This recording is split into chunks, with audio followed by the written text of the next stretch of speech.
A blockchain crypto gang. And news that this is very surprising news, actually. It's disheartening. So I seen another article where they're saying that El Salvador was not going to make it mandatory for people to accept Bitcoin. I did not know it was going this far, or that it had something to do with them actually removing it from legal tender status. But according to Chaincatcher and Spain's El País,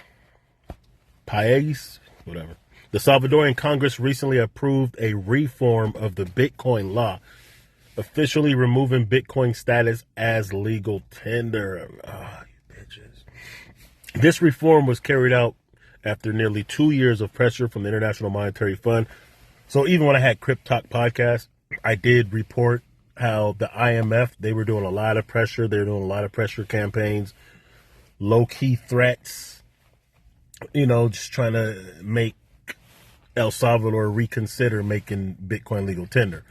And the president, Nayib Bukele, I don't know if that's still the president or not, he was basically trolling them. He was like, nah, we're going to keep on doing this Bitcoin thing. And he kept buying more and more Bitcoin, developing more things based on Bitcoin. But the reform was carried out after nearly 2 years, we already said that part, which set a condition to reduce the risk of Bitcoin in exchange for the approval of a much-needed $1.4 billion loan. So, yeah, President Nayib Bukele, he's still in the building, agreed, I guess, or the Congress agreed that, okay, we will take it from legal tender status because we need that 1.4 billion.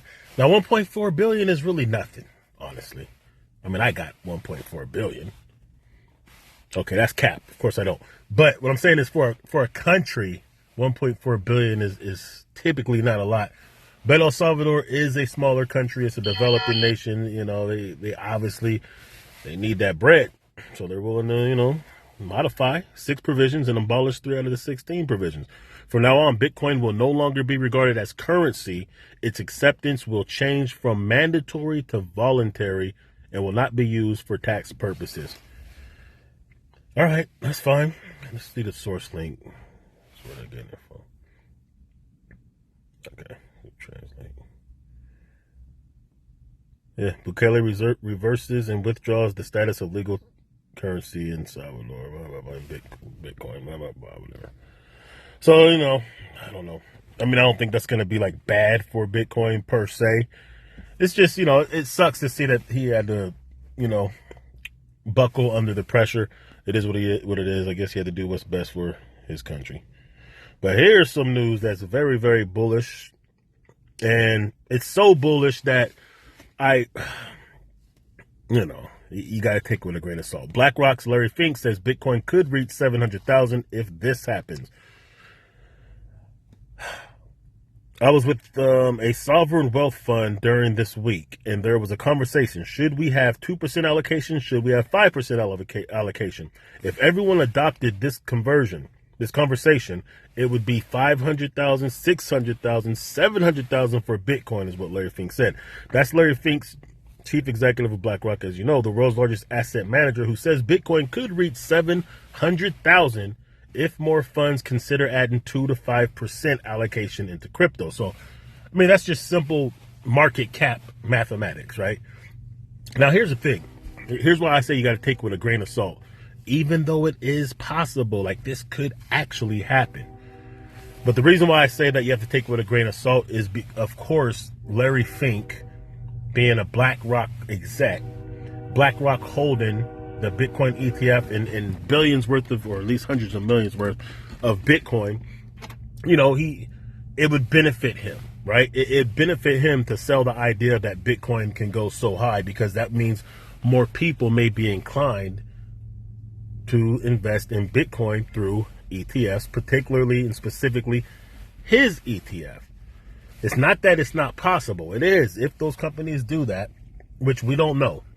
We do know a lot of companies are doing just that. We do know, according to historical patterns, Bitcoin could go to 400,000, 500,000.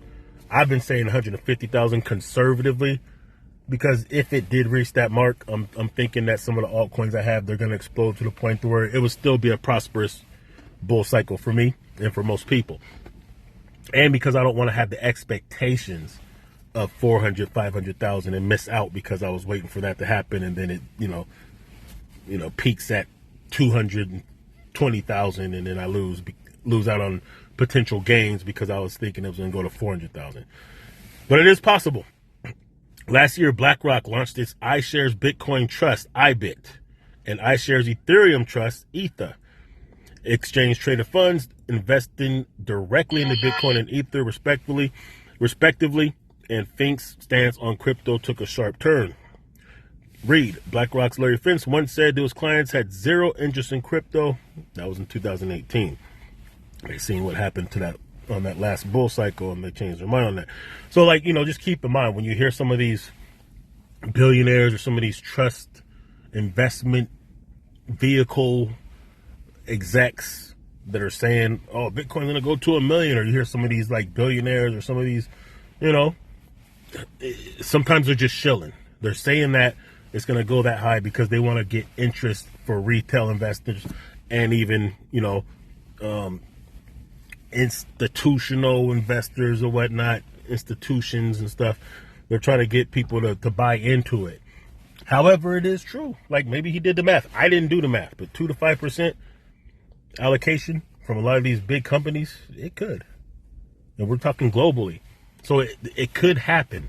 Just understand where the market cap would have to be. It would have to be probably 10 trillion or close to for that to happen. Meaning it would have to almost flip gold, which could happen. I'm not expecting it. I'm not counting on a $700,000 Bitcoin. I'm okay with it. I'm not expecting it though. You know what I mean?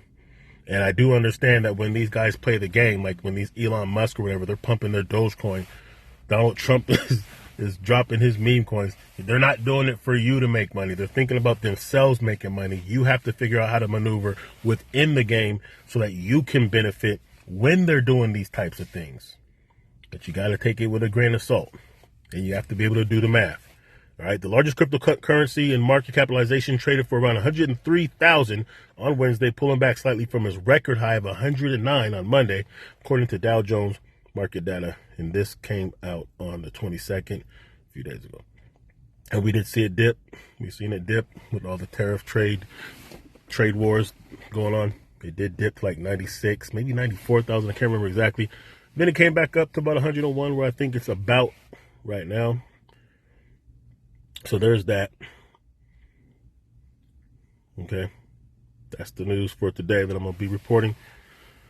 El Salvador, no longer mandatory, but they're still dealing with Bitcoin. They're still buying Bitcoin. They're still mining Bitcoin. They're still doing all the things they're doing. They're just not making it mandatory for merchants to accept Bitcoin because they need that 1.4 billion, which I assume they're going to put some of that in Bitcoin, probably get some infrastructure set up. And then I wouldn't be surprised if he flipped later and goes right back to what he was on. It could happen. Anyway, blockchain, crypto game. Make sure you like, subscribe, all that good stuff. I'll at you later. Peace.